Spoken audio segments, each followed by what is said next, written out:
দেশে মুফাসসিররা গর্জে উঠলাম, বিসমিল্লাহ কেটে ইমান কেটে আমার দেশের মুসলমানদেরকে নাস্তিক তৈরি করা হলো, সেকুলার বানানো হলো, এই সংবিধান মানি না। আমরা বলেছিলাম, মামলা খেলাম, গ্রেপ্তার হলাম, মার খেলাম, চাকরি হারালাম, অনেক কিছু হারালাম, এর আমার আপত্তি নেই। কিন্তু ওই শেখের মেয়ে সংসদ দাঁড়িয়ে বলল আমরা ৭২-এর সংবিধানে ফিরে গেলাম, পরিষ্কার জাতির কাছে। তার মানে হলো সেই ইন্ডিয়ার সংবিধান, সেকুলার কমিউনিস্ট সংবিধান, আমরা এই সংবিধান মানতে পারি না, ঠিক না ঠিক? অনেক রক্তের বিনিময়, অনেক ফাঁসির বিনিময়, অনেক ক্রসফায়ারের বিনিময়, অনেক ছাত্রদের কলিজার বিনিময় এই দেশের সেকুলার মুক্ত হয়েছে, স্বৈরাচার মুক্ত হয়েছে। এখন সংবিধান সংস্কার আইন করবেন, সংস্কার করবেন, অন্তর্বর্তী সরকার সবাইকে গড়তে উঠতে হবে, ইমাম মুসল্লি থেকে উঠতে হবে, এই সংস্কার হবে, সেকুলার বাদ যাবে, কুফরি সংবিধান বাদ যাবে, কোরআন আনতে হবে। এই জমিন ইসলামের জন্য উর্বর জমিন, এই মাটি আল কোরআনের ঘাঁটি হবে। শাহজালালের তরবারি গর্জে উঠেছে, গৌর গোবিন্দ পালিয়েছে, ঠিক না ঠিক? মুসলিম ভাই ১৭ জন যুবক তাকবীর দিয়েছে, লক্ষণ সেন পালিয়েছে। সেই জমিন, সেই মাটি মমতারা আমাদের হুঙ্কার দেয়, আমরা জানিয়েছি ভারত আমাদের ভয় দেখায় না, আঙ্গুল তুললে আঙ্গুল দলা হয়ে যাবে, ফাঁকা চোখে তাকালে চোখ তুলে নেওয়া হবে। কাশ্মীর জেগেছে, আসাম জেগেছে, বাংলার ১৭ কোটি মুসলমান গর্জে উঠবে, তোমাদের মোকাবেলায় তাকবীর নিয়ে ঝাঁপিয়ে পড়বে। আগামীর জমিন হবে কালেমার জমিন, কোরআনের জমিন কেউ ঠেকাতে পারবে না। কোটি কোটি প্রশংসা আল্লাহর দরবারে জানাই, যিনি আমাদেরকে একান্ত মেহেরবানি করে খোলামেলা পরিবেশে বাধাহীন আজকের সেই কি জন্য শিখি অকাজ নাকি অক্কাজ আলী মিয়া আছে নাকি? আছে, বাধা দিত মাহাপীরে নাকি? আগে একবার এখানে কোন মাহাপীরে আসছিলাম কয়েক বছর আগে, উনি আমার পাশে যে আমির হামজার আজহারের নাম কয়েছে, কচ্ছে এইসব নামটা কইয়েন না, কথা খেয়াল আছে আপনাদের? কইলজা চললে না এসব নাম শুনলে। আল্লাহু আকবার। বহু বাধা দিয়েছে এরা কোরআনের মাহফিলে, ঠিক না বে ঠিক? কোরআনের আওয়াজ ওদের কলেজায় সহ্য হইতো না, এটাই বড় আফসোস। আল্লাহর বাণী সইতে পারত না। মুসলমানের নাম নিয়ে পরিচয় দিয়া মুসলমান সেজে কোরআনের বিরোধী যারা হয়, তা কাবা ঘরে খাদেম মোতাল্লি সেজে তারা আবু জেহেলের মতোই দেখা যায়। আল্লাহ তাদেরকে হেদায়েত করুক, আমিন। কিন্তু আল্লাহ কইছে আল্লাহু লা ইয়াহদিল কওমা যালিমিন, আল্লাহ জালেমদের হেদায়েত দেবে না। আমরা দোয়া করি, করব কি? তাও দোয়া করি, আমাদের দায়িত্ব আমরা পালন করি। কি বলেন? সম্মানিত ভাইরা, তা আমরা আজকে গোটা দেশে বাধাহীন পরিবেশে কোরআনের আওয়াজ, কোরআনের আলোচনা করতে পারছি, শুকর আদায় করি, আলহামদুলিল্লাহ। বিশ্বনবী শানে দরুদ এবং সালাম পেশ করি, বলি সাল্লাল্লাহু আলাইহি ওয়াসাল্লাম।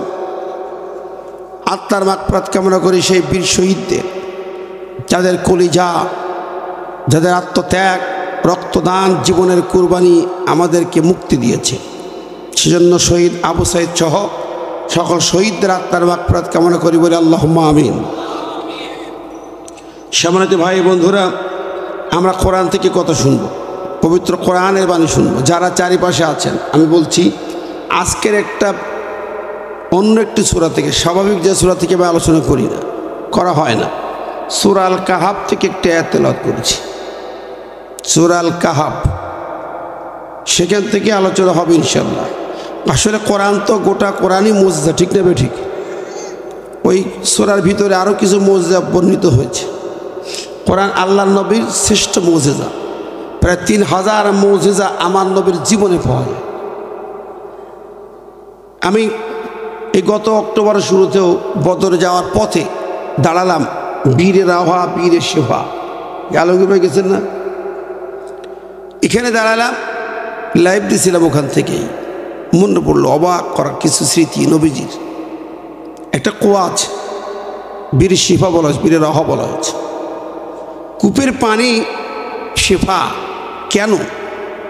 নবীজি বদরযুদ্ধে যাচ্ছেন, এখানে থামবেন, এই রুটে ওই যে কুয়া আছে আর নাই, কাফেরেরা ওই কুয়াতে বিষ ঢেলে দিয়েছে, বিষ ঢেলে দিয়েছে। নবী তার দলবল যাবে যেন বিষ খেয়ে খতম হয়ে যায়। দেখেন আল্লাহ নবী এলেন, যেহেতু আর পানি নেই, সাহাবীরা দাঁড়ালেন, কূপের ধারে পানি নেবেন। জিবরিল আমিন এসে কানে কানে কয়, নবীজি বিষ মাখানো, এই পানি পান করা যাবে না। কি করতে হবে? আপনি মুখে থুতু নিক্ষেপ করেন। থুতু নিক্ষেপ করলেন, থুতু নিক্ষেপ করার সাথে সাথে বিষ কেটে, শুধু না গোটা ময়লা আবর্জনা সব কেটে ফিনিশ হয়ে গেল। সুবহানাল্লাহ। স্বচ্ছ আয়নার মতো, কাচের মতো পরিষ্কার পানি। আল্লাহু আকবার। নবী পান করলেন, সাহাবীরাও পান করলেন। শুধু না, নবীজি পান করলেন, সাথে নিয়ে গেলেন। এরপরে বলা হয়েছে, হাদিস বর্ণনা আসছে, ঈসা আলাইহিস সালাম যখন দুনিয়াতে আসবেন, তিনি এই রুট দিয়ে মদিনায় ঢুকবেন, তিনি ওখানে থামবেন, পানি পান করবেন, ওই পানি দিয়ে গোসল করবেন। সুবহানাল্লাহ। নবীজির মুখের থুতু ছিল মুজিজা, লালা ছিল মুজিজা। আপনারা অনেক কথা শুনেছেন, মুজিজার কত কথা। আল্লাহ পাকের কোরআনের দুশমনরা আবু জেহেল বলল, তুমি যদি চাঁদকে 2 খণ্ডিত করে দিতে পারো তাহলে মেনে নেব তোমার কালেমা। আল্লাহ নবী বললেন, ঠিক আছে আল্লাহ তুমি দেখায় দাও। এ আঙ্গুল ইশারা করলেন, চাঁদ 2 খণ্ডিত হয়ে 1 খণ্ড চাঁদ ওই যে কাবা শরীফ পাশে জাবালে আবু কুবাইস পাহাড়ের মাথায় হাজির হয়ে গেল। আল্লাহু আকবার। ওরা বলল, ওরে বাবা এত বড় জাদু, মানল না। কত মুজিজা। খন্দক যুদ্ধের এরিয়ায় যা হাজী সাহেবরা যান, খন্দক ওখানে যেয়ে দেখে আসেন, ওখানে যেয়ে দেখেন মুজিজা। নবীজি সাহাবীরা 3 দিন না খাওয়া, পেটে পাথর বাঁধা। বুখারী বর্ণনা, জাবের বলতেছে, ইয়া রাসূলুল্লাহ আমি একটু বাড়ি গেলাম, বাড়িতে স্ত্রীকে বলছে, তোমার বাড়ি কি আছে? বলে একটা বকরি আছে, জবাই করো। নবীর পেটে পাথর বাঁধা, আমি সহ্য করতে পারবো না। জবাই করলেন ছাগল। বাসায় আর কি আছে? রুটি বানানোর মতো। বলে কিছুই নাই, 100 পরিমাণ জব আছে। বলে ওইটা পিষে আটা বানাও। জবাই করে চামড়া ছিলে গোস্তগুলো কেটে ডেকচিতে চড়াইয়া চুলার পরে রেখে জাবের ছুটে আসতেছেন।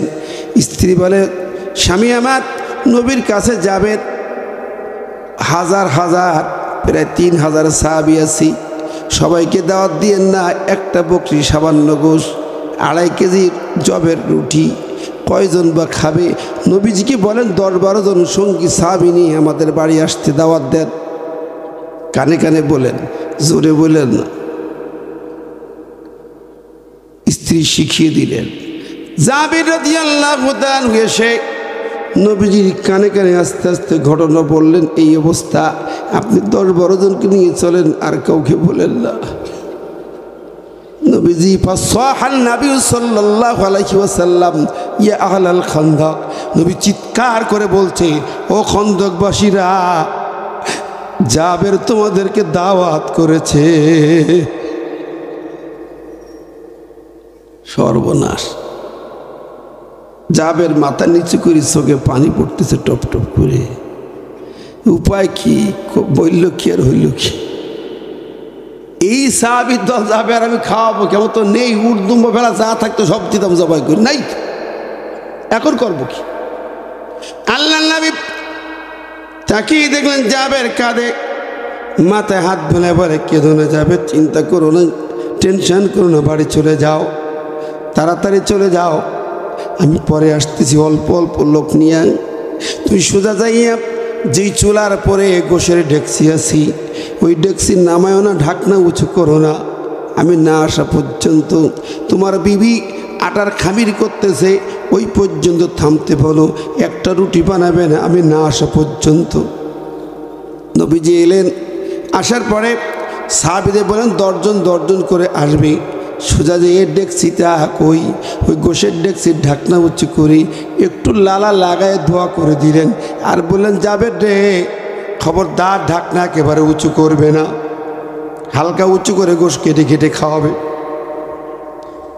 রুটির খামির, ওই আটার খামির ঢাকনা দিয়ে ঢেকে দিয়ে বললেন, যাবে তোমার বিবিকে বলো আমি মুখের লালা লাগাই দিলেন, ঢাকনা উঁচু করবে না, নিচ দিয়ে একটু আটা ওই খামির থেকে কেটে কেটে নিয়ে রুটি বানাবে, খবরদার পুরোপুরি পৃথক করবে না ঢাকনা।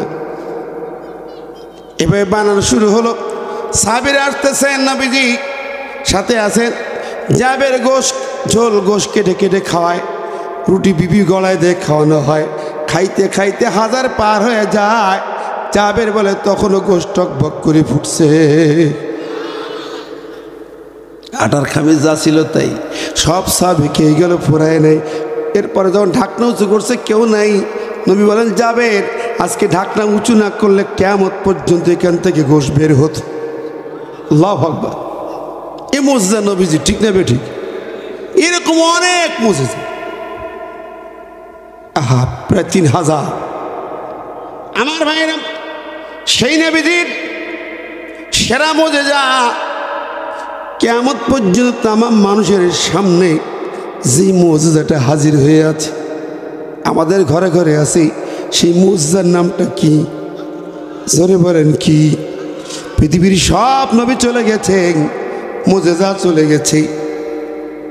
হযরতে মুসার লাঠি ছিল মুজিজা, লাঠি ফেললে সাপ হতো। মুসা চলে গেছে, মুজিজা বিদায় হয়ে গেছে। হযরত ঈসা আলাইহিস সালাম কুষ্ঠ রোগীর গায়ে হাত পরে রোগী ভালো হয়ে যেত। ঈসা চলে গেছেন, আর ভালো হয় না, ঠিক না বেঠিক? হযরত দাউদ আলাইহিস সালাম লোহা অস্ত্র বানাতেন, আগুন দিয়ে গরম করে নরম করতে হতো না, হাত দিয়ে যেমনি দলা করতো দলা হয়ে যেত। লোহা হাত দিয়ে দলা করতো, দুমড়াইতো মুচড়াইতো, অস্ত্র বানাতো। দাউদ আলাইহিস সালাম নাই, এখন কি লোহা হাত দিয়ে কেউ নরম করতে পারে? আমার নবী চলে গেছে, কিয়ামত পর্যন্ত এই মুজিজা জারি হয়ে আছে, থাকবে। একটি নোক্তা, একটি অক্ষরকে পরিবর্তন করতে পারে না। জোরে বলেন সুবহানাল্লাহ। আহারে বন্ধুরা, আবার পেরে হাজিরিন, সেই কোরআন আমাদের ঘরে ঘরে আছে, আমরা কিন্তু কোরআনের কাছে কম যাই, ঠিক না বলেন? ধারে কাছে নাই। কোরআন তেলাওয়াতও নাই, দার্সও নাই, আমলও নাই, ওই আলমারির ভিতরে লকারে রেখে দিয়েছি। আর কোরআন কারীমের তেলাওয়াত যদিও একটু আছে, ওর অর্থ মানে তাৎপর্য বললেই বেশিরভাগ জনগোষ্ঠীর কলিজা জ্বলা শুরু হয়ে যায়, ঠিক না ঠিক? আমি যদি চুরির বিরুদ্ধে কথা বলি, চোর খেপে যায়। সুদের বিরুদ্ধে কথা বলি, সুদ করে খেপে যায়। ঘুষের বিরুদ্ধে কথা বলি, ঘুষ করে খেপে যায়। কথা কন? খুনের বিরুদ্ধে কথা বলে খুনি খেপে যায়। আচ্ছা, মহামুজ কোরআন তো সব অন্যায়ের বিরুদ্ধে কথা বলেছে, ঠিক আছে না? নাই মন খারাপ করছেন নাকি? রাগ করতেছেন? পেয়ারে হাজিরিন, সত্যের পথে যারা অবিচল, তারাই আজকে জমিনের সবচেয়ে বেশি বাধার সম্মুখীন। এখনো আমরা তো ফুরফুরি মেজাজে আছি মনে করছি, আবু সাইদরা ছাত্র জনতা বিজয় দিয়ে গেছে, আমরা মনে হয় মোটামুটি একটা বিজয় নিয়ে খুব আনন্দে আছি, পিকনিকই আছি। সেই সুখ আনন্দ কোথায়? প্রিয় বন্ধুরা, কোথায় আছে আমি জানি না। এখনো পর্যন্ত সব কাজ বাকি, মৌলিক কাজ বাকি, ঠিক না বে ঠিক? দেখেন, সংস্কার হচ্ছে সংবিধান, সংস্কার হচ্ছে আইন নীতিমালা, সব সংস্কার হবে, আধুনিকায়ন হবে, ডিজিটাল হবে, স্মার্ট হবে, কিন্তু মাগার কোরআন নিয়ে কারো চিন্তা মাথায় নাই। আছে নাকি? সরে বলেন আছে? আমার আল্লাহ পাক কোরআন দিয়ে বলেছেন, যে আয়াতটাকে তেলাওয়াত করেছি, অতলু মা উহিয়া ইলাইকা মিন কিতাবি রাব্বিক লা মুবাদদিলা লিকালিমাতি ওয়া লান তাজিদা মিন দুনিহি মুলতাহাদা। আমি তোমাদের রব তোমাদের কাছে যা ওই করছি, এটা তেলাওয়াত করো, পড়ো, জানো, জ্ঞান অর্জন করো। লা মুবাদদিলা লিকালিমাতি, আমার এই কথার আইনের কোনো পরিবর্তনকারী নাই। মুবাদ্দিল ইসমে ফাইল সিগা, পরিবর্তনকারী। লা মুবাদ্দিলা, কোনো পরিবর্তনকারী নেই, একজনও নেই পৃথিবীতে।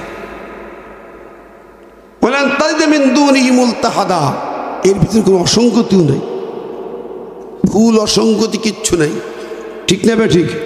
কার কথা? আল্লাহ পাকের কথা। প্রিয় ভাইরা, আমরা সেই কোরআন আমাদের কাছে আছে। আমরা দুনিয়ার নেতাদের আইন কানুন নিয়ম নীতি ছুটি বেড়াই, আলেমরা যদি সে কোরআনের হক কথা বলে কলিজা চলে যায়। দেখছেন? শুনুন আমার ভাইরা, আমি যে সূরাতে কথা বলবো আগে বলেছি সূরা কাহাফ। কোন সূরা? সূরা কাহাফ। কাহাফ মানে কি? গুহা। পাহাড়ের ভিতরে, পর্বতের ভিতরে গুহা থাকে, গর্ত থাকে, এটাকে কাহাফ। দুটি শব্দ আছে আরবিতে কোরআনে, একটা গার, ইজ হুমা ফিল গার, সেটা তওবার মধ্যে আসছে। তো এই গার মানে গুহা, কিন্তু ছোট গুহা, আর কাহাফ মানে গুহা, বড় গুহা। পার্থক্য এখানে এই সূরার কাহাফ শব্দ গুহা দিয়ে নামকরণ করার পিছনে একটা বিশেষ ঘটনা আছে। আল্লাহ পাক সে কথা বলছেন এখানে, ইজ আওয়াল ফিতিয়াতু ইলাল কাহাফি ফাকালু রব্বানা আতিনা মিন লাদুনকা রাহমাতাও ওয়া হাইয়্যি লানা মিন আমরিনা রশাদা। আল্লাহ পাক কিছু যুবকদের কথা, 7 স্লিপার্স, 7 জন ঘুমন্ত যুবকের কথা এখানে তুলে ধরেছেন। ইতিহাস হচ্ছে রাজা দ্বিতীয় কাইজার, রোমের বাদশাহ, 250 খ্রিস্টাব্দের কথা, 250 সালের কথা। ওখানে রাজা ছিল কাইজার, রোম সম্রাট কাইজার। সে ছিল অত্যাচারী শাসক। ঈসা আলাইহিস সালাম অনুসারী তাওহীদবাদী একত্ববাদী কোনো লোক পাইলে ধরে ধরে জবাই করত, হত্যা করত। গোটা জাতিকে মূর্তি পূজক বানিয়েছে। ডায়না নামের একটা সূর্য দেবী বানিয়েছে, চন্দ্র দেবী, ওরা বলে চাঁদ দেবী, চাঁদ দেবী। সেই চাঁদনি দেবী পূজা করত। গোটা জাতিকে বলতে আমাদের দেবী, এই মূর্তি হলো সব। তামাম গোটা রোম সাম্রাজ্য সবাইকে পূজক বানাইব। আমাদের এই ভূখণ্ডে আমাদেরকে বিগত এক ডাইনি দেবী, ডাইনি দেবী মূর্তি ভাস্কর্য বানায় আমাদেরকে মূর্তি পূজারী বানিয়েছে। ঠিক না বে ঠিক? আপনি রিহাই পাচ্ছেন না, আপনি বাদ নেই, আপনার ট্যাক্স আছে, ওখানে আছে না নাই? শত মূর্তি বানাইছে বাংলাদেশের টাকা। ও ভারতের মোদি দিদিরা কিছুই দেয়নি, ওরা শুধু ফর্মুলা দেয়, কিছুই দেয় না। আমার ভাই বন্ধুরা, ওরা এই জাতিকে মুশরিক বানিয়েছে, সেকুলার বানিয়েছে, পূজারি বানিয়েছে, ইমান হারা বানিয়েছে, কিন্তু কিছুই দেয়। আপনার টাকায় আপনারে মুশরিক বানিয়েছে, আপনার টাকায় আপনারে খুন করেছে, ওদের টাকা না। আমার ভাইরা, ভারত এমনই একটি এদের পলিসি রাষ্ট্র। যাই হোক, আমাদের দেশের মূর্তি ছিল 5,500 রাস্তায় রাস্তায়, 5,500, হাজার হাজার কোটি ডলার এখানে ব্যয় করেছে। বন্ধুরা, এই অর্থ যাদের আছে এখানে, 3 শ্রেণীর লোক মুশরিক। যে বানিয়েছে সে মুশরিক, যে চাঁদা দিয়েছে, টাকা আছে, সেও মুশরিক, যে সাপোর্ট করেছে সেও মুশরিক। এখন আমি সাপোর্ট করি নাই, কিন্তু চাঁদা আছে, আমার রাজস্ব দিই, আমি ট্যাক্স দিই, আমার টাকা আছে না নাই? আমি নাক ডাকায় ঘুম পড়বো সে সুযোগ আছে আমার? আমার ইমান কেড়ে নিয়ে আমাকে মূর্তি পূজক বানায়। আর জানেন, যেই ব্যক্তির ভিতরে শিরিকের গুনাহ আসবে তার ইমানটা বাজেয়াপ্ত হয়ে যায়, তার ইমান নষ্ট হয়ে যায়, তার আর ইমান থাকে না। ও আমার ভাই বন্ধুরা, লাইন আশরাকতা লা ইয়াহবাতান্না আমালুক, সূরা জুমারের 65 নম্বরে আল্লাহ বলছেন, যারা শিরিক করে তাদের সমস্ত আমলকে কেটে সেটে জিরো করে বাতিল করে দেওয়া হয়। আমার ভাইরা, আরো অনেক কথা, আমি সেদিকে যাচ্ছি না। তাহলে গোটা জাতিকে মূর্তি পূজক বানিয়েছিল, ঠিক না ঠিক? আমার ভাই বন্ধুরা, সেই জায়গা থেকে আল্লাহ অশেষ মেহেরবানি। দেখেন, আমি আপনাদের কি বলি, কলিজা ফেটে যায়। সূরা কাহাফের সঙ্গে কিছু মিল আছে বলে আজকে এটা এনেছি। ওই রাজা গোটা জাতির একটা লোক নাই এরকম অবস্থা তৈরি করে ফেলেছে, যদি কেউ থাকে গোপনে। এক এলাকার 7টা যুবকের সন্ধান পেল।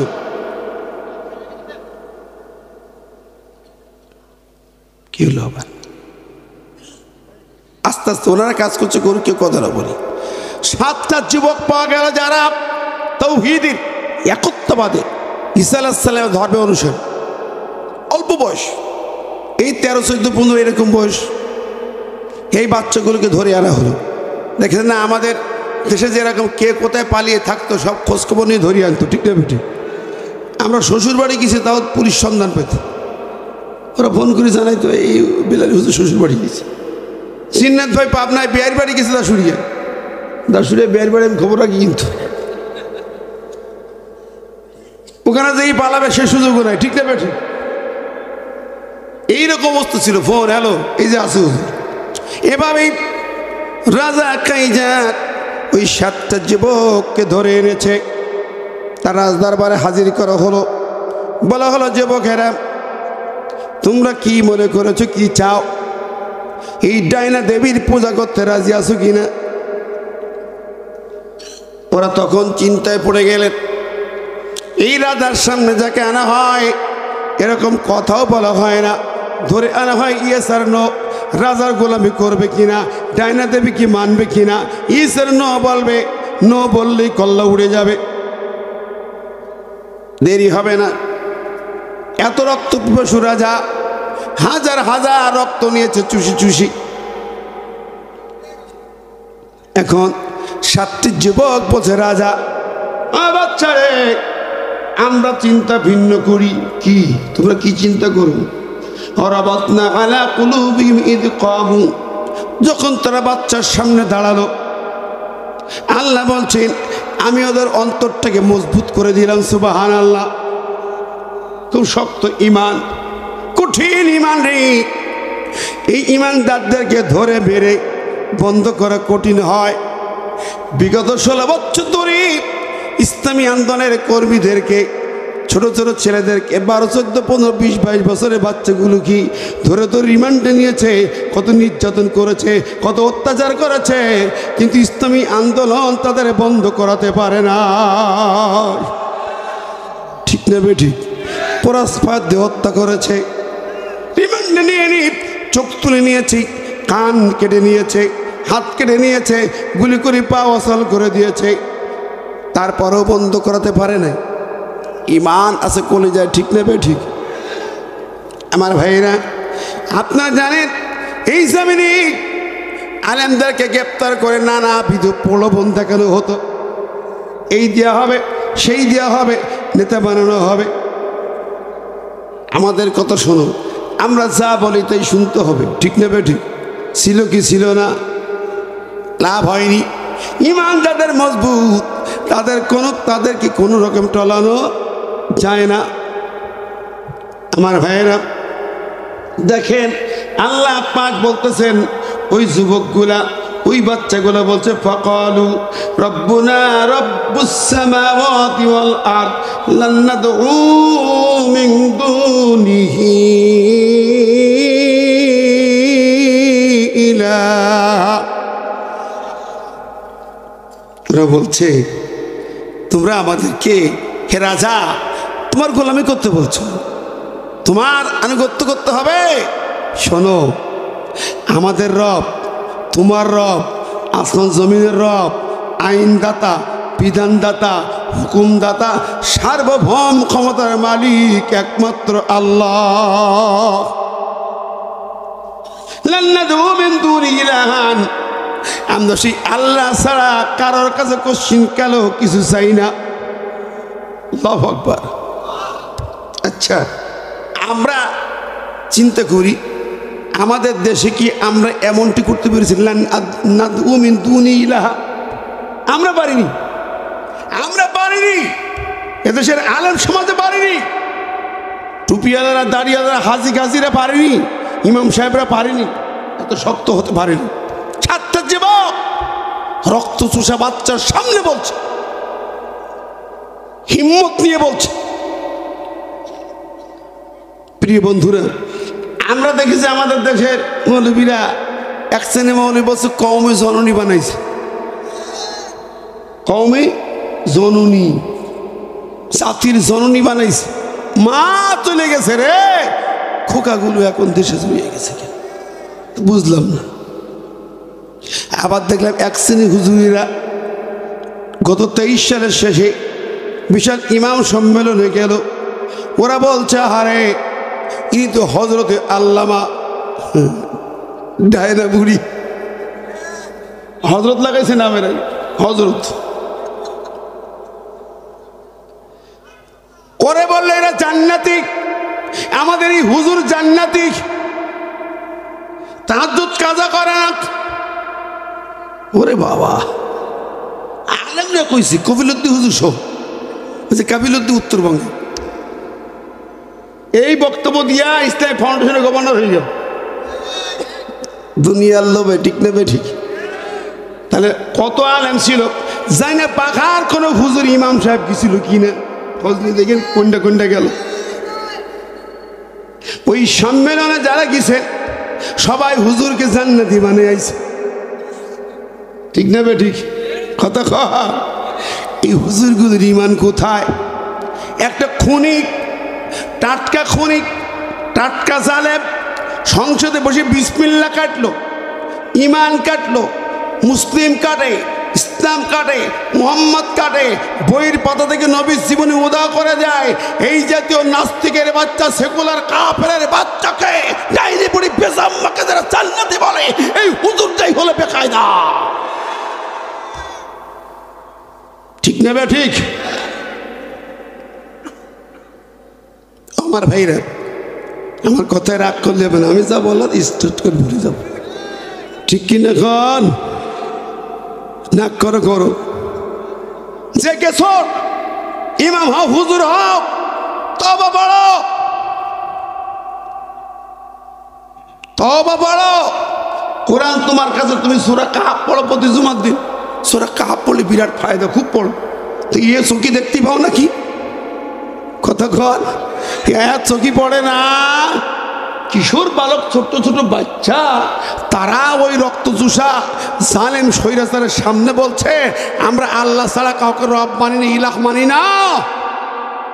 আর তোমরা বিসমিল্লাহ কাটিয়ে সেগুলোর সংবিধান বানালো, অমনি বললি হ্যাঁ জান্নাত।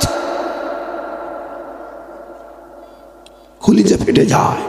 এই দেশ, এই জাতির সামনে আজকে কোরআন কেন, সংবিধান নাই কেন? নাই। আমরা দায়ী, আলেমরা দায়ী, টুপিওয়ালা দায়ী, হাজি দায়ী, গাজী দায়ী। আমরা কথাই বলি না, চুপ চাপার। এই যে সংস্কার হচ্ছে, সংবিধান সংস্কার, তাও কথা নেই, আমরা চুপচাপ চল্লি বললি গাছ, ঠিক না? ইমামতি করছি, 12 চন্দ্রের খুতবা দেখি পড়ে যাচ্ছি, ব্যাস হাম্বেল জাম্বেল গাম্বেল মুড়ি দে, আবাক আবাক আইডি। ওরে বাবারে, আল্লাহর ওলি কিসে চুকি চুকি নবী তার সাহাবীরা, তাবিঈন, তাবে তাবিঈন শুরু করে পর্যন্ত পীর আলী গৌস কুতুব যাদেরকে বলা হয়, তারা ছিল সব বিপ্লবী মুজাহিদ। তাদের ইতিহাস দেখো, ভালো করে দেখো। আমার ভাই বন্ধুরা, ওনকার এই ভাই কি এখানে ওঠেন কেন? এই ভাইয়া, এক্ষুনি চুলকানি শুরু হয়েছে। প্রিয় হাজিরিন, আমি কথাগুলো যেগুলো বলছি রাগ করার মতো কথা বলেছি, মন খারাপ করছে নাকি?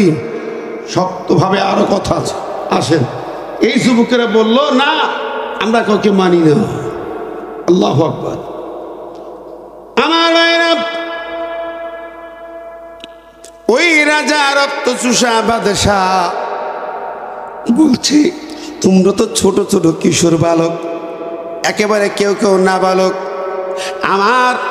আমার রাজপ্রাসাদে, আমার সভাকক্ষে যাকে আনা হয়, এত সময় কাউকে দেওয়া হয় না, কল্লা উড়ে যায়। আমাদের মানবে না, দেবীর পূজা করবে না বললেই কল্লা উড়ে যায়। তোমরা ছোট বাচ্চা বলে আমি তোমাদেরকে এতক্ষণ কিছু বলি নেই। এখন বলো দেখি তোমরা রাজি কিনা?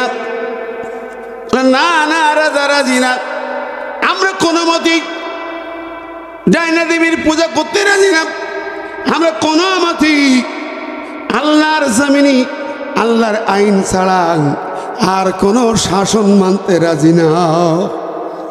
আল্লাহু আকবার। জমিন আল্লাহর, শাসন চলবে কার?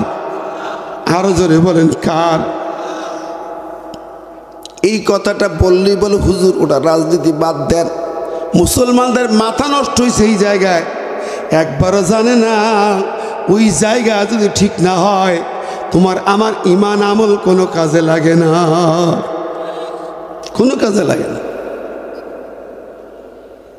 প্রিয় বন্ধুরা আমার, কোরআন সে কথাই বলে, আলাম তারা ইলাল্লাযীনা ইয়াজউমুনা আন্নাহুম আমানু বিমা উনজিলা ইলাইকা ওয়া মা উনজিলা মিন ক্বাবলিক ইউরিদুনা আন ইয়াতাহাকামু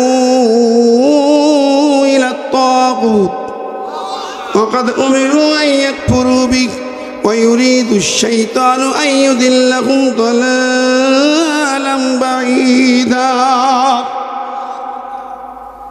আল্লাহ পাক বলছেন শোনো, দেখো তুমি কি দেখো নি এই লোকগুলা কি যারা আমানু বিমা উনজিলা ইলাইকা, এই যে কোরআন নাজিল হয়েছে এটার পরে বিশ্বাস করে, ঈমান আনছে।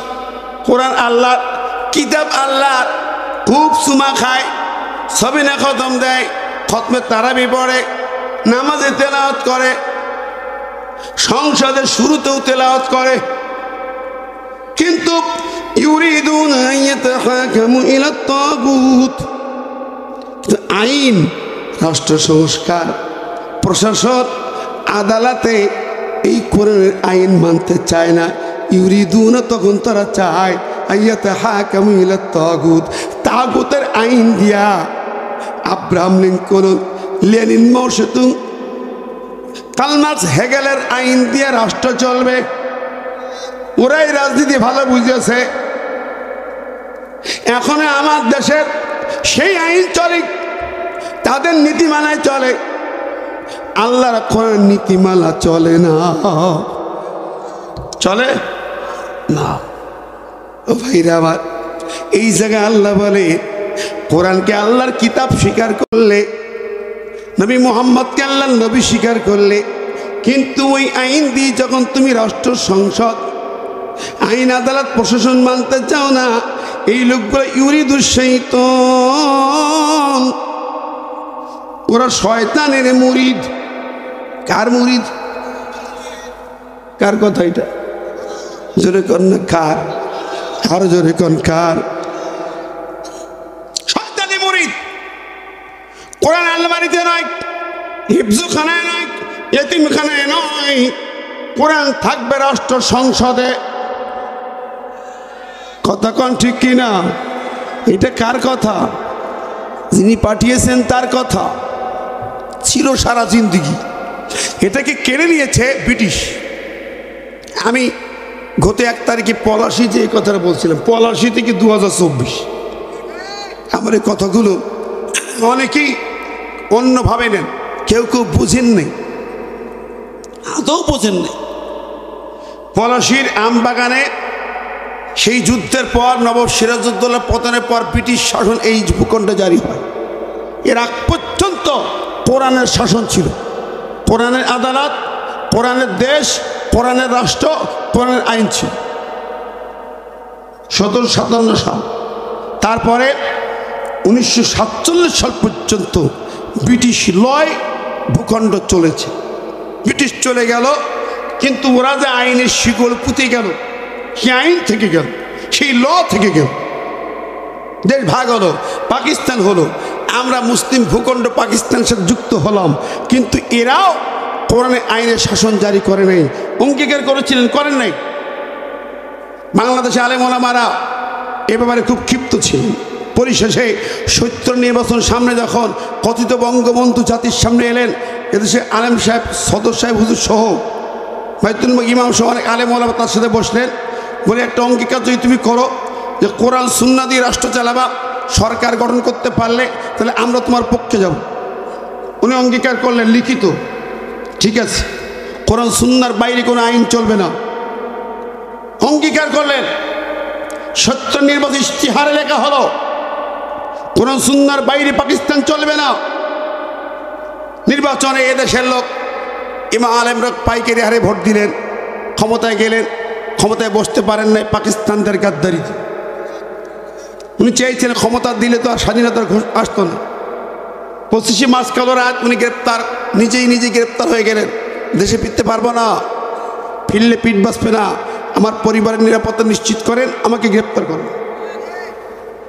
26 মার্চ প্রেসিডেন্ট জিয়াউর রহমান কালুঘাট বেতারকেন্দ্র থেকে স্বাধীনতার ঘোষণা দিলেন। এই যুদ্ধে ঝাঁপিয়ে পড়লেন গোটা বাংলার জনতা, তৌহিদি জনতা। দেশ স্বাধীন হলো অনেক রক্তক্ষয়ী যুদ্ধের পর, অনেক ত্যাগের পর। 30 লাখের মৃত্যু না, আইন তত কথা ছিল 3 লাখ, বলে ফেললেন 30 লাখ। যাই হোক, সে কথা নয়। স্বাধীন হলো, স্বাধীন বাংলাদেশে বঙ্গবন্ধু ফিরিয়ে আসবে পাকিস্তান থেকে। ইন্দিরা গান্ধী বললেন নয়াদিল্লি হয়ে তারপর যেতে হবে। উনি বললেন জি আসতেছি। গেলেন নয়াদিল্লি। দিল্লি যাওয়ার পরে তাকে প্রেসক্রিপশন দেওয়া হলো। তার আগেই অস্থায়ী সরকার তাজউদ্দিনের সাথে গোপনে 7 দফা চুক্তি হয়। মেজর ডালিমের বক্তব্য শুনছেন। ডালিম বলছে 5 তারিখ, আমি 1 তারিখ বলে গেছি অনেক কথা। কি আলমগীর ভাই, ডালিম সাহেব তো 5 তারিখ রাতে লাইভে এসে বলেছেন 7 দফা চুক্তিতে আমার দেশটাকে বিক্রি করে দেওয়া হয়েছে ভারতের কাছে। পরিষ্কার ভারতের গোলাম। ভারত বলছে আমরা যা বলবো তাই, সেনাবাহিনী তোমার থাকবে না, আমার সেনাবাহিনী চালাবে। হয়েছেও তাই। ক্ষমতা হস্তান্তর করার সময় জেনারেল নিয়াজি ভারতের সেনাপ্রধানের কাছে ক্ষমতা হস্তান্তর করেছে, বাংলাদেশের জেনারেল ওসমানীর কাছে ক্ষমতা হস্তান্তর হয়নি। তার মানে কি, ওরা দেখাইছে পৃথিবীকে মুক্তিযুদ্ধ আমরাই করেছি। তারপরে শুরু হলো খেলা। শ্রীমতী ইন্দিরা গান্ধী দিদি লিখলেন, মুজিব এই 7 দফা নীতির ভিত্তিতে আমরা তোমার দেশকে স্বাধীন করে দিয়েছি। অস্ত্র দিই, অর্থ দিই, রসদ দিই, সেনাবাহিনী দিই। কাজেই এই মূলনীতি হবে মূল কথা। আর তুমি যে সংবিধান তৈরি করে বাংলাদেশে যে 4টি মূলনীতি লিখে দিলাম, মুজিব কোর্টে ঢুকাই দিলাম। 4টি মূলনীতি: সেকুলারিজম, কমিউনিজম, ডেমোক্রেসি, ন্যাশনালিজম লিখে দেওয়া হলো। এরই আলোকে সংবিধান হবে। তুমি যে ইশতিহার করেছ কোরআন সুন্নাহ দিয়ে পাকিস্তান চালাবে, ওই ইশতিহার বাতিল করে দাও, ছুড়ে ফেলে দাও। আমাদের প্রেসক্রিপশন অনুযায়ী, আমাদের দেওয়া মূলনীতি অনুযায়ী, আমাদের এই 7 দফা কন্ট্রাক্ট অনুযায়ী বাংলাদেশ চলবে। এই হলো শুরু হলো। দেশে ফিরিয়ে সেই কামাল ডক্টর সাহেব ওনার হাত দিয়ে সেই সেকুলার সংবিধান রচিত হলো। কোরআন সুন্নাহ বাদ, ইসলামিক চেতনাবাদ কিচ্ছু নাই। পুরা সেকুলার কমিউনিজম সংবিধান তৈরি করলো 72-এ। চললো। অনেক কাহিনী বলতে চাই না, সেদিকে যাব না। তারপর প্রেসিডেন্ট জিয়া আসলেন, উনি সংবিধানে একটু বিসমিল্লাহ লাগাই দিলেন। বিসমিল্লাহ লাগাই দিলেন, ইমান শব্দের একটা লাইন জুড়ে দিলেন। আলহামদুলিল্লাহ, এটা একটা অনেক ভালো কাজ করেছেন, ঠিক না বেটি? তারপরে আবার শেখের বেটি ক্ষমতা এসে সে বিসমিল্লাহ কেটে বাদ দিলেন, ইমান কেটে বাদ দিলেন। ও বন্ধুরা আমার, বিসমিল্লাহ কেটে বাদ দেওয়ার পরে আমরা বক্তব্য সারা দেশে জোরালোভাবে কথা বললাম। হেফাজত ইসলাম থেকে উঠলো। আমরা আলেমরা বক্তারা মুফাসসির পরিষদ তৈরি করলাম। জাতীয় মুফাসসির পরিষদের ব্যানারে সারা দেশে মুফাসসিররা গর্জে উঠলাম। বিসমিল্লাহ কেটে, ইমান কেটে আমার দেশের মুসলমান থেকে নাস্তিক তৈরি করা হলো, সেকুলার বানানো হলো। এই সংবিধান মানি না। আমরা বলেছিলাম, মামলা খেলাম, গ্রেপ্তার হলাম, মার খেলাম, চাকরি হারালাম, অনেক কিছু হারালাম। এর আমার আপত্তি নেই। কিন্তু ওই শেখের মেয়ে সংসদ দাঁড়িয়ে বলল আমরা 72-এর সংবিধানে ফিরে গেলাম, পরিষ্কার জাতির কাছে। তার মানে হলো সেই ইন্ডিয়ার সংবিধান, সেকুলার কমিউনিস্ট সংবিধান। আমরা এই সংবিধান মানতে পারি না, ঠিক না ঠিক? অনেক রক্তের বিনিময়, অনেক ফাঁসির বিনিময়, অনেক ক্রসফায়ারের বিনিময়, অনেক ছাত্রদের কলিজার বিনিময় এই দেশের সেকুলার মুক্ত হয়েছে, স্বৈরাচার মুক্ত হয়েছে। এখন সংবিধান সংস্কার আইন করবেন, সংস্কার করবেন। অন্তর্বর্তী সরকার সবাইকে গড়তে উঠতে হবে, ইমাম মুসল্লি থেকে উঠতে হবে। এই সংস্কার হবে, সেকুলার বাদ যাবে, কুফরি সংবিধান বাদ যাবে, কোরআন আনতে হবে। কারা কারা রাজি আছেন দু হাত তুলে দেখান।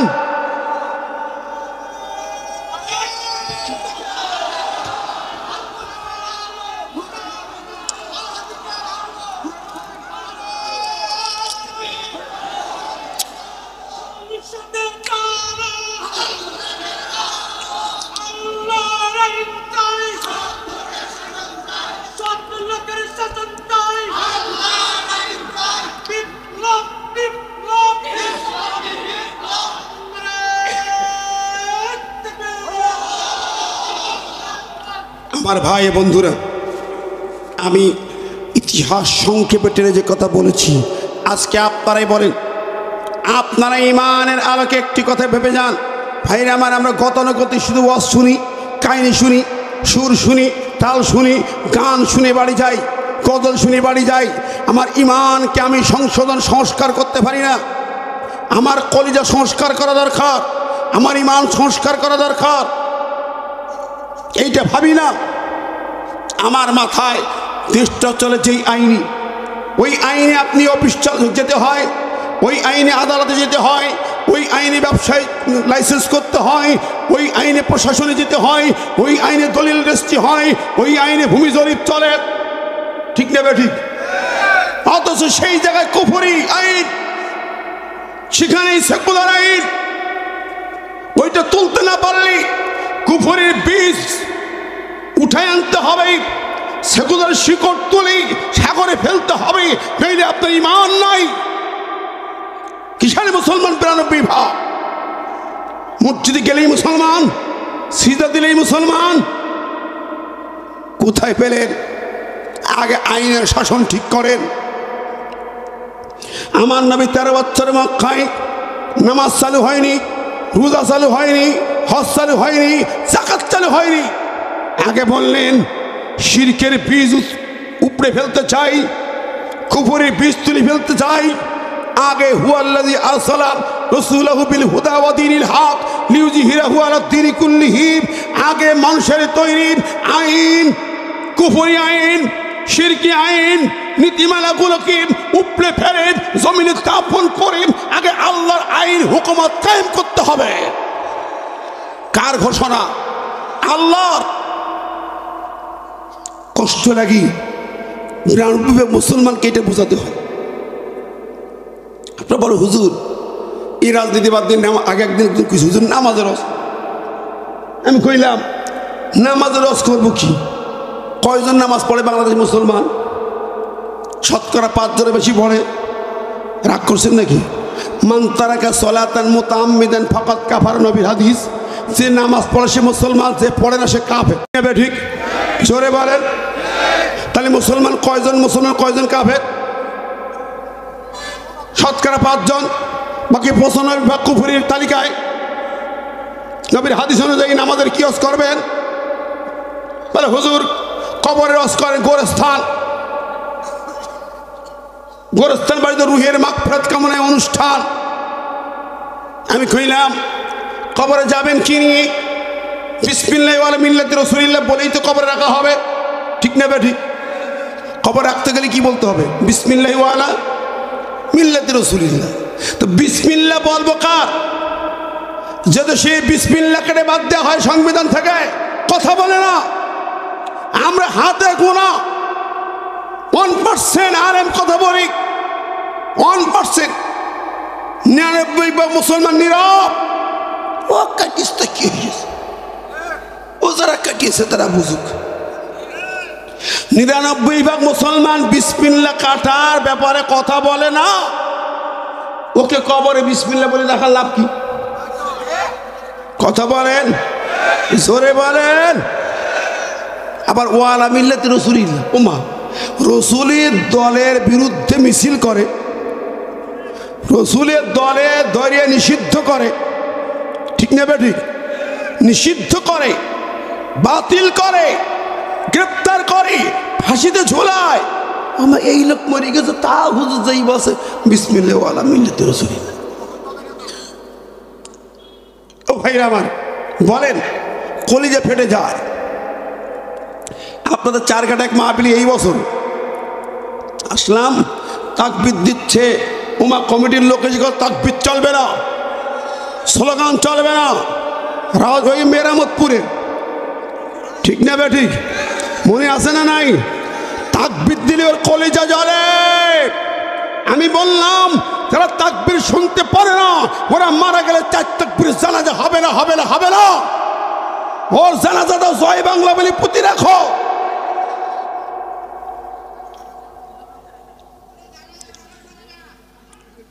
রাগ করছেন, মন খারাপ করলেন। আমার ভাই বন্ধুরা, ইসলাম বুঝলাম কি বুঝলাম ইসলামে? তাকবীর দিলে কলিজা জ্বলে, আল্লাহর আইন প্রতিষ্ঠার কথা বলে কলিজা জ্বলে। আর যখন দিল্লির আইনে কথা বলে তখন খুশি হও।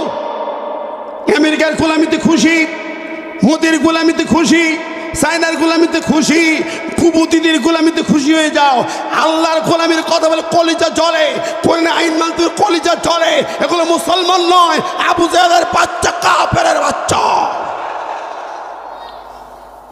কিসের মুসলমান? আমার ভাইয়েরা বন্ধুরা, আমার কথায় কষ্ট নিয়েন না, শোনেন। ইমানটাকে সালাই করেন, পরিষ্কার করেন, ইমান ক্লিন করেন, নইলে উপায় নাই। আমলের মূল্য পরে, আগে ইমান ক্লিন।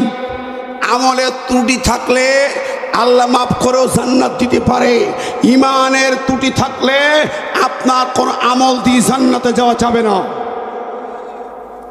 পরিষ্কার ইমান, ক্লিন ইমান লাগবে। ওই বাচ্চারা 7 ছেলে 7 যুবক, 7 স্লিপার। ওরা বলে বাদশা রে,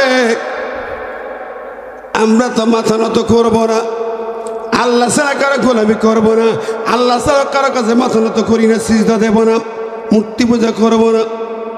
বাদশা বলল, তোরা ছোট্ট বালক হওয়ার কারণে ডাইরেক্ট কল্লা কাটলাম না, তোদের 3 দিন সময় দিলাম চিন্তা ভাবনা করার।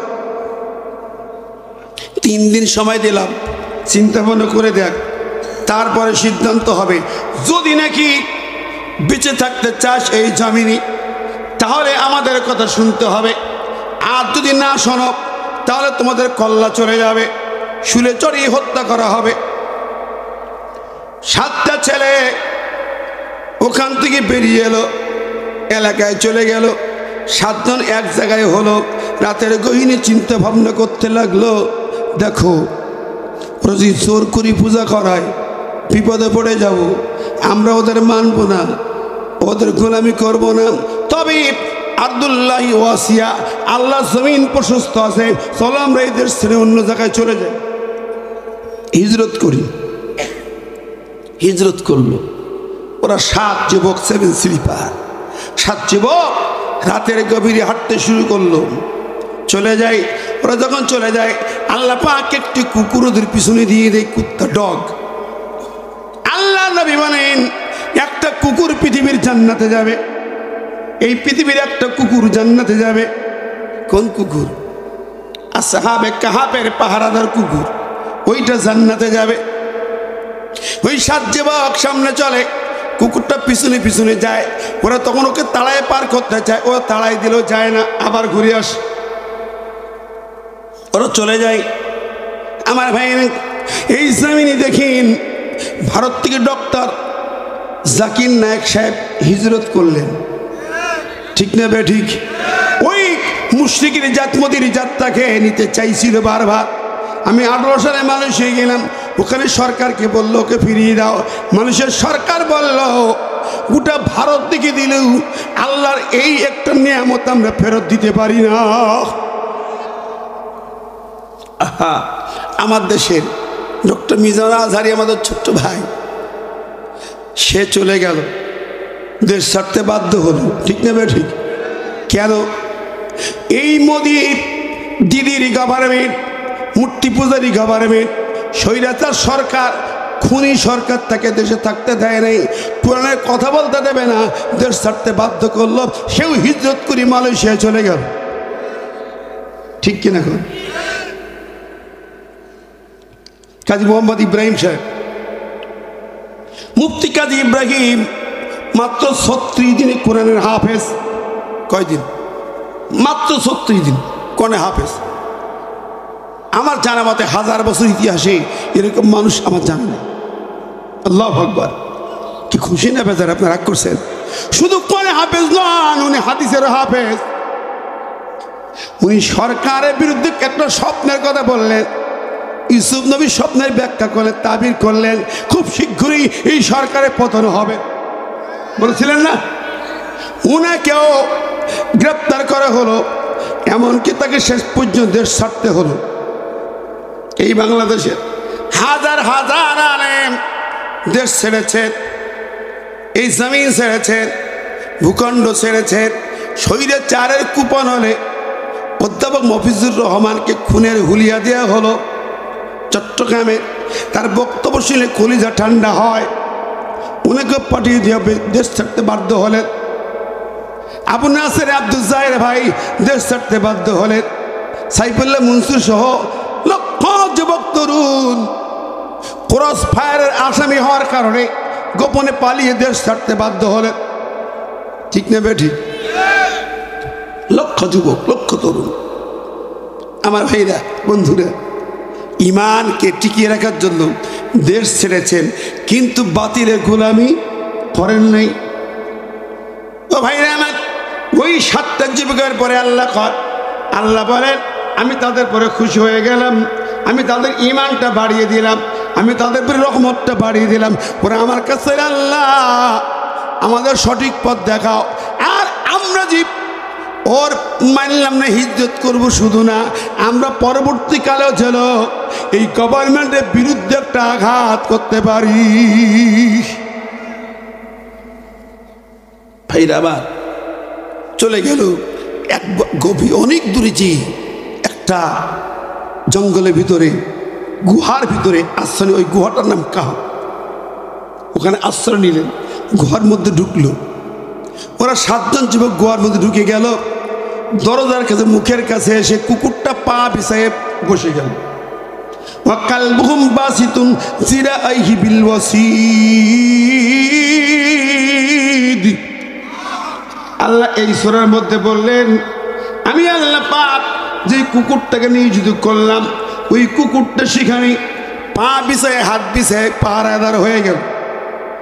যুবকরা ভিতরে যাইয়া ক্লান্ত শরীরে শুয়ে পড়ছে, ঘুম এসে গেছে, ঘুম চলে আসছে। এভাবে ওরা ঘুমিয়ে গেল। ঘুম ভাঙার পরে জিজ্ঞেস করছি একে অপরের, আমরা কয়দিন ঘুমালাম? قال قائل منهم كم لبثتم قالوا لبثنا يوما أو بعض يوم قالوا ربكم أعلم بما لبثتم। একজন জিজ্ঞেস করি, আমরা কতক্ষণ ঘুমালাম? একজন বলে 1 দিন, আরেকজন বলে মনে হয় না, 1 দিনের মতো একটু বেশি হবে। আর কিছু বলছে না, আল্লাহ ভালো জানে, আমরা জানি না, মনে হয় ঘুমটা লম্বাই হয়েছে, বড় হয়েছে। তো 1 দিন, 2 দিন, 3 দিন হতে পারে। আল্লাহ পাক বললেন, ওরা যেন ঘুম না রে বাবা, এক ঘুমে 309 বছর কেটে গেছে। আল্লাহু আকবার। কত বছর? এক ঘুমে 309 বছর। মারে কয় কি, এক ঘুমে 309 বছর কেটে গেল। এরপরে ঘুম ভাঙল, ক্ষুধার্ত হলো, প্রচুর ক্ষুধা। ক্ষুধার যন্ত্রণায় খাদ্য দরকার, কোথায় পাই? খাবার নেই, সাথে কিছুই নেই, এখন খাবার আনতে হবে। বললে একজন বাজারে যাও, তো মুখ টুক বেঁধে যাও। ওই যে কি বাঁধে না মুখে, ঠুসি বাঁধে না, মাস্ক মতন ঠুসি বেঁধে যাও না, উপায় নেই। বাংলাদেশে করোনা আসলো, মাস্ক বিক্রেতা ওরে আর 2 টাকার মাস্ক 200 টাকা। সুযোগ পাই ব্যবসায়ীরা ব্যবসা করে দেয়। যাক, এখন ওরা মুখ একজনকে, ওদের কাছে কিছু মুদ্রা ছিল, কয়েন ছিল, ওই তখন তো টাকা, কাগজের টাকা না, মুদ্রাই দিয়ে বললো বাজার থেকে কিছু রুটি কিনিয়া। একজন চলে গেল, আমি সংক্ষেপে বলছি। ওরা চলে গেল একজন রুটি কিনতে, বাজারে দিয়ে দেখে বাজার ঘাট সব চেঞ্জ, পরিবর্তন, আগের মতো কিচ্ছু নেই। চিরি এরকম কে? মনে খটকা লাগলো, চিন্তা ভাবনা করতে লাগলো, ব্যাপারটা কি বুঝি না। রুটির দোকানে গেল, রুটিওয়ালা রুটি চাই, কয়েকটা রুটি নিল, কত টাকা দাম, মুদ্রা দিল। যেই না মুদ্রা দিল, দোকানদার মুদ্রা হাতে নিয়ে চমকে গেল, চোখ মোটা মোটা। কিরি, এ তো গুপ্তধন, এ তো মুদ্রা না, এ তো গুপ্তধন। ও কয় কিরকম কথা? কাল কি আমি নিলাম এই টাকা? আমার গতকালের মুদ্রা। কয় বেটা তোর বাড়ি কই? কই থাকিস? এখন বাচ্চা যে 15 বছরের বাচ্চা যেমন ছিল তেমনই আছে, ওগুলোর পরিবর্তন হয়ে চুলদাড়ি উঠিনি, গজাইনি, ফাঁকা তো দূরে যা। আমাদের জামানে আয়না করে রাখলো 12 বছর, পেকি সব সাদা, ঠিক না? বাবারে সামান্য 2 মাস জেল খেটে দেখলাম চুল সব উঠি গেল। আয়না করে সব পেকি বুড়ো হইয়াছে। বন্ধুরা আমার, ওরা 309 বছর কাটিয়েছি, যেমন ছিল তেমন আছি। 309 বছর আগে যেমন বয়স, যেমন শরীরটা তেমন আছে, একটু চেঞ্জ হয়নি। জোরে গান সুবহানাল্লাহ।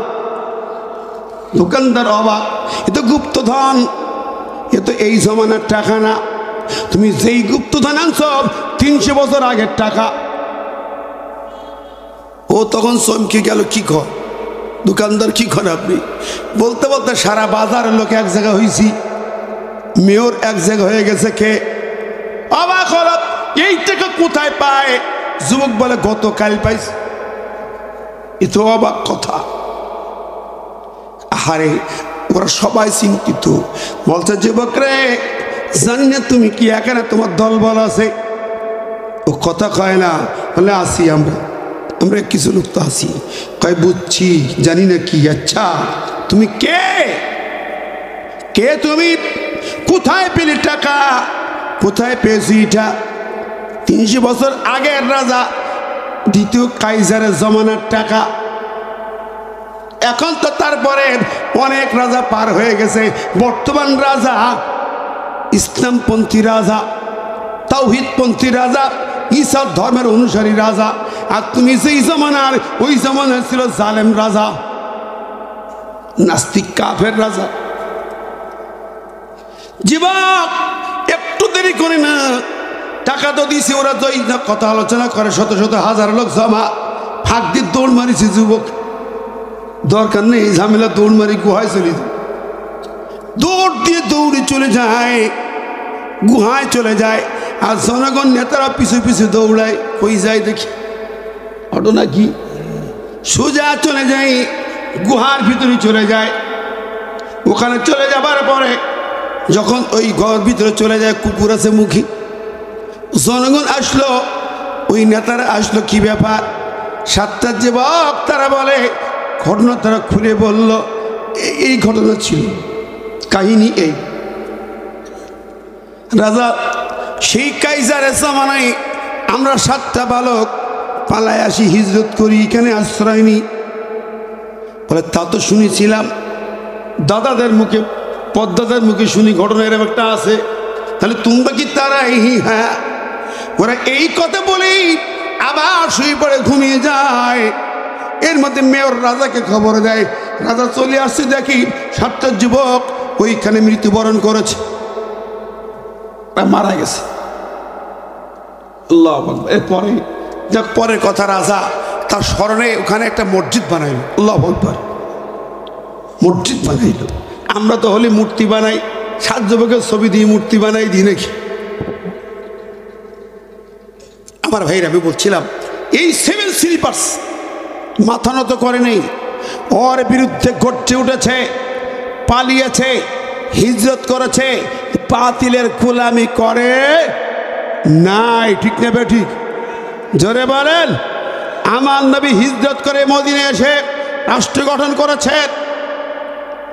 আজকের জমিন অসংখ্য ভাইয়েরা যারা যেখানে ছিলেন আবার দেশে ফিরে এসেছেন। ফিরে যখন এসেছেন, এই জমিন থেকে আল্লাহর জমিনে পরিণত করতে হবে। ঠিক না বেঠিক? জোরে বলেন, মাথা নত হবে কার কাছে? জোরে কানলে কার কাছে? ভয় পেলে চলবে না তো।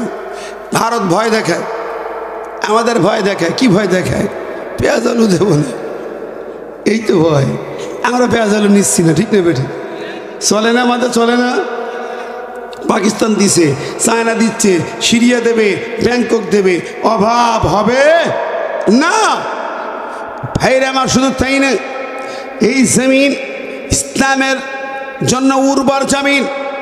এই মাটি আল কোরআনের ঘাঁটি হবে। শাহজালালের তরবারি গর্জে উঠেছে, গৌর গোবিন্দ পালিয়েছে, ঠিক না বেঠিক? মুসলিম ভাই 17 জন যুবক তাকবীর দিয়েছে, লক্ষণ সেন পালিয়েছে। সেই জমিন, সেই মাটি মমতারা আমাদের হুঙ্কার দেয়। আমরা জানিয়েছি, ভারত আমাদের ভয় দেখায় না। আঙ্গুল তুললে আঙ্গুল দলা হয়ে যাবে, বাঁকা চোখে তাকালে চোখ তুলে নেওয়া হবে। কাশ্মীর জেগেছে, আসাম জেগেছে, বাংলার 17 কোটি মুসলমান গর্জে উঠবে, তোমাদের মোকাবেলায় তাকবীর নিয়ে ঝাঁপিয়ে পড়বে। আগামীর জমিন হবে কালেমার জমিন, কোরআনের জমিন কেউ ঠেকাতে পারবে না। রাজি আছেন কি না? দু হাত তুলে দেখান তো।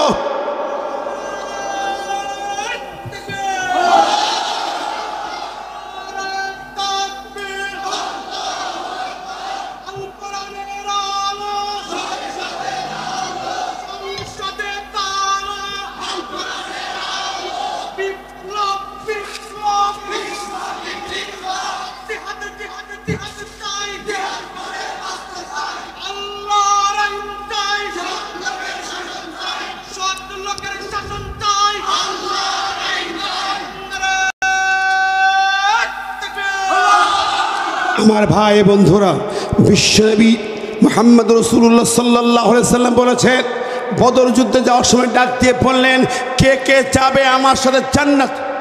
তিনি বলেন না যুদ্ধে, জিহাদে বলেন নাই, কিতালে বলেন নাই, কে কে জান্নাতে যাবে। আল্লাহু আকবার।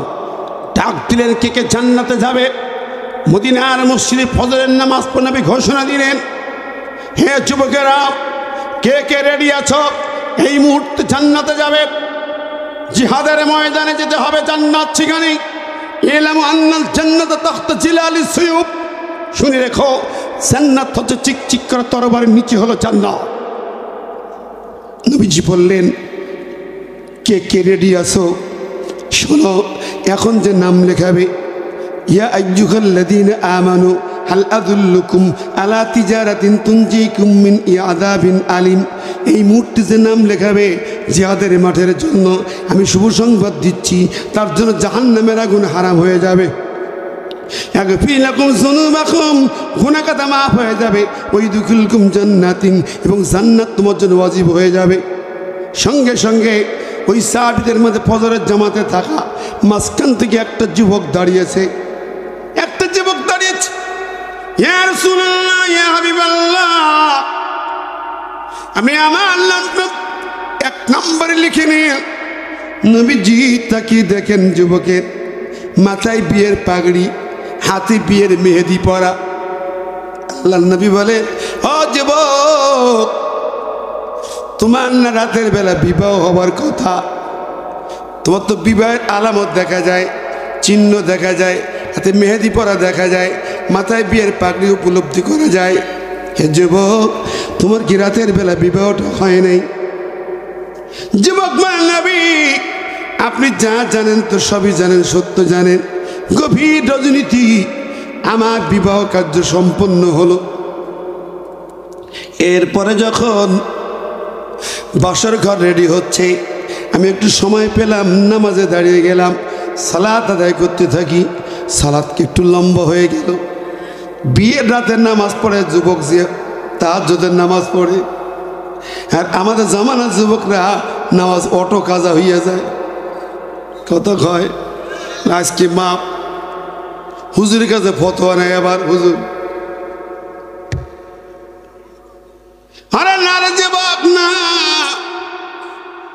যদি তুমি বিবাহের রাজনীতি বাসর ঘরে বিবির কাছে যাওয়ার আগে উজু করো, 2 রাকাত নামাজ পড়ো, বিবির সঙ্গে বাসরে যাও, তাক দিনে দিন গান ছেড়ে দাও, ডিজি গান ছেড়ে দাও, ড্যান্স পার্টি ছেড়ে দাও, নামাজ পড়ে বিবির সঙ্গেই স্নানের করমর্দন করো, সালাম বিনিময় করো, করমর্দন করো, তার সাথে আল্লাহর তোমার তরিকা অনুযায়ী তার সঙ্গে বাসর করো। তোমাদের দেখবে তোমাদের গর্ভে যদি সন্তান আল্লাহ দেয়, নেককার মর্দে মুজাহিদের জন্ম হবে। আর বিপরীত পন্থায় যদি যাও, নামাজ কালাম ছেড়ে দাও, আনন্দ ফুর্তির ডান্স গানে মগ্ন হয়ে যাও, মনে রাখবে তোমাদের যদি ওই মিলনের সন্তান হয়, লম্পট সন্তান হতে পারে। ঠিক না বেঠিক? হ্যাঁ যুবকেরা, বিবাহের রজনীতে অনেক ঘটনা আছে। নবীর সাহাবীদের আমল জিন্দেগি ব্যতিক্রম, আর আমাদের আলাদা। আমাদের তো হাল খাতা, আমাদের তো নাচ গান পার্টি, আনন্দ ফুর্তি পার্টি। ওই যুবক বলেন, নবীজি আমার জন্য বাসর ঘর রেডি হয়, আমি সালাত আদায় করি, সালাত একটু লম্বলট দেরি হয়ে গেল। আমি যখন সালাত শেষ করলাম, আমাকে ডাকাডাকি করে আমি আস্তে আস্তে হাঁটি হাঁটি পা পা করে যাই। আল্লাহর কাছে কেঁদে কেঁদে দোয়া করলাম, আল্লাহ আমাদের দাম্পত্য জীবন যেন সুখময় হয়, আমার নবীর তরিকায় অনুষ্ঠিত হয়। সুবহানাল্লাহ। বন্ধুরা, যুবক যায়, হাঁটি হাঁটি পা পা করে সামনে যায়। বাসর ঘরের সামনে যাইয়া কেবলমাত্র বিবিকে একটা সালাম দিয়েছে, সালাম দিয়ে বাসর ঘরে প্রবেশ করতে জন্য প্রস্তুতি নিচ্ছে। দরজা খুলছে, পা সামনে আগায়, এমন সময় তার কানে ভেসে আসে মদিনার মসজিদ থেকে আজানের আওয়াজ আসে, হাইয়া আলাস সালাহ। হযরত বিলালের কণ্ঠে আজান ভেসে আসে। যুবক থমকে দাঁড়িয়ে যায়, বলে, ইয়া রাসূলুল্লাহ, ইয়া হাবিবাল্লাহ। যেই না আজান ভেসে আসে, আমি থমকে দাঁড়িয়ে গেলাম, আমি চমকে গেলাম। এখন কোন দিকে যাব? বাসর ঘরে ঢুকবো নাকি মদিনার মসজিদে নামাজে চলে যাব? বলুন দেখি, এই জামানার কোন যুবক ওই সময় কি রিটার্ন আসবে নাকি? রিটার্ন আসবে? নবীর সাহাবের ইনস্ট্যান্স কেন অনুসরণীয়, কেন?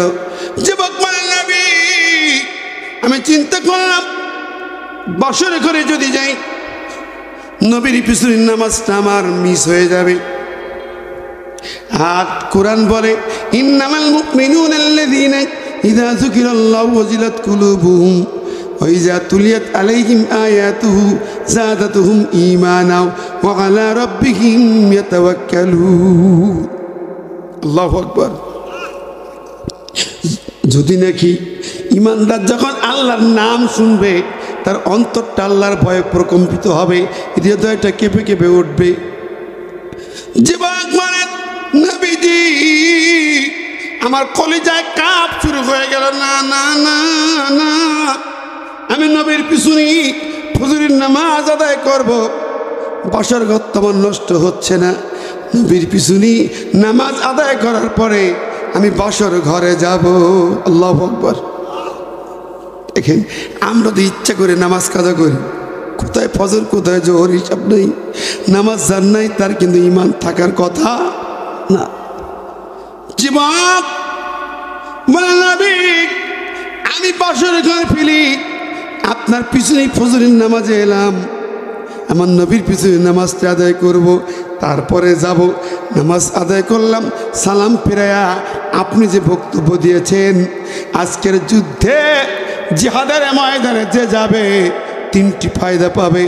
জাহান্নামের আগুন হারাম হবে, জীবনের গুনাহ খাতা মাফ হবে, জান্নাত ওয়াজিব হয়ে যাবে। আল্লাহু আকবার। জিহাদে নাম লেখাবে, দুনিয়ার একটাই আমল, একমাত্র আমল, যে আমলটা করলে পরি জাহান্নামের আগুন হারাম হয়ে যায়, একটা মাত্র আমল, সেটার নাম হলো জিহাদ। ঠিক না বেঠিক? জোরে বলেন। আর জিহাদের নাম শুনলে কত লোকের চুল খায়, কত লোকের গা জ্বলে, কত লোকের কলিজা জ্বলে যায়। ঠিক না বেঠিক? আমিয়াম আকিমুস সালাত, আকিমুদ্দিনতা।